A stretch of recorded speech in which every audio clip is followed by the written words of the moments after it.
നമസ്കാരം. ലോക്സഭാ തെരഞ്ഞെടുപ്പ് ഫലം പുറത്തുവന്ന് ദിവസങ്ങൾ കഴിഞ്ഞില്ല.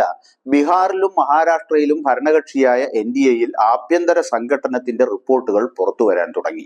ബീഹാറിൽ BJPയും JDUവും 12 വീതം സീറ്റ് വിജയിച്ചിരുന്നു. മറ്റ് NDA സഖ്യകക്ഷികളായ LJP RV 5 സീറ്റുകളും ഹിന്ദുസ്ഥാനി അവാം മോർച്ച 1 സീറ്റും നേടി. എന്നാൽ സഖ്യം തെരഞ്ഞെടുപ്പിൽ ഫലപ്രദമായി പ്രവർത്തിച്ചില്ലെന്നും പരസ്പരം കാലുവാരൽ നടന്നുവെന്നുമാണ് ഇപ്പോൾ ഉയരുന്ന ആരോപണങ്ങൾ.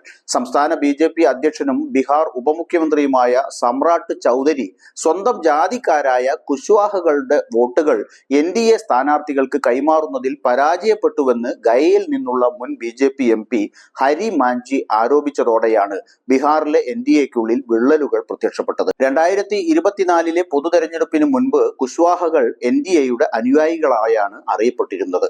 എന്നാൽ ചില പ്രധാന മണ്ഡലങ്ങളിൽ ഇന്ത്യ ബ്ലോക്ക് കുശ്വാഹ സമുദായത്തിൽ നിന്നുള്ള സ്ഥാനാർത്ഥികളെ നിർത്തിയതോടെ സമവാക്യം മാറി. ഇത് ഉപമുഖ്യമന്ത്രിയുടെ പിടിപ്പുകേട് കൊണ്ട് സംഭവിച്ചതാണ് എന്നതാണ് പ്രധാന ആക്ഷേപം. ഇതിലും ഗുരുതരമാണ് മഹാരാഷ്ട്രയിലെ കാര്യങ്ങൾ. അജിത് പവാറിന്റെ നേതൃത്വത്തിലുള്ള NCPയുമായുള്ള BJP ബന്ധം വിച്ഛേദിക്കുകയും വരാനിരിക്കുന്ന മഹാരാഷ്ട്ര നിയമസഭാ തെരഞ്ഞെടുപ്പിൽ മുഖ്യമന്ത്രി ഏക്നാഥ് ഷിൻഡെയുടെ നേതൃത്വത്തിലുള്ള ശിവസേനയുമായി മത്സരിക്കുകയും ചെയ്യുന്നതിനെ കുറിച്ചുള്ള ഗൗരവമായ ചിന്തയിലാണ് BJP. NCP അജിത് പവാർ വിഭാഗവുമായുള്ള ബന്ധം RSS പരസ്യമായി തള്ളിപ്പറഞ്ഞതോടെ ഏത് നിമിഷവും അജിത് പവാർ മുന്നണി വിടുമെന്ന നിലയാണുള്ളത്. കേന്ദ്ര മന്ത്രിസഭയിൽ ഒരു സഹമന്ത്രി സ്ഥാനം മാത്രം നൽകിയതിൽ പ്രതിഷേധിച്ച് മന്ത്രിപദം വേണ്ടെന്ന് തീരുമാനിക്കേണ്ട ഗതികേടും NCPക്ക് നേരിടേണ്ടി വന്നിരുന്നു. 2024 നടന്ന ലോക്സഭാ തെരഞ്ഞെടുപ്പിൽ മഹാരാഷ്ട്രയിലെ 48 സീറ്റുകളിൽ 30 എണ്ണവും പ്രതിപക്ഷ മഹാവികാസ് അഘാഡി നേടിയപ്പോൾ അജിത് പവാറിന്റെ NCP വിഭാഗം കൂടി ഉൾപ്പെടുന്ന NDAയുടെ മഹായുതി മുന്നണിക്ക് 17 സീറ്റുകൾ മാത്രമാണ് ലഭിച്ചത്.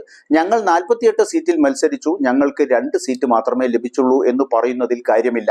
ഉത്തർപ്രദേശ് ഉൾപ്പെടെയുള്ള സംസ്ഥാനങ്ങളിൽ BJPയും സമാനമായി പരാജയപ്പെട്ടു. ഉത്തർപ്രദേശിൽ BJPക്ക് ഇത്രയും സീറ്റുകൾ ലഭിക്കുമെന്ന് ആരും കരുതിയില്ല. അതിനാൽ അജിത് പവാർ വിഭാഗത്തെ കുറ്റപ്പെടുത്തുന്നത് ശരിയല്ല എന്നാണ് മഹാരാഷ്ട്ര മന്ത്രിയും NCP നേതാവുമായ ഛഗൻ ഭുജ്ബലിന്റെ അഭിപ്രായം. ഇതൊക്കെ കാണിക്കുന്നത് NCP അജിത് പവാർ പക്ഷത്തിന് NDAയിൽ അല്പായുസേയുള്ളൂ എന്നാണ്. 2 സംസ്ഥാനങ്ങളിൽ നിന്നായി തന്റെ 3ാം ഊഴത്തിന്റെ മധുവിധുവിൽ തന്നെ കല്ലുകടി ഉണ്ടായതിൽ മോദി അസ്വസ്ഥനാണ്. ഘടകകക്ഷികളെ കൂടാതെ RSS കൂടി തുടക്കത്തിലെ തലവേദന തീർക്കുന്നതാണ് മോദിയെ അസ്വസ്ഥനാക്കുന്നത്.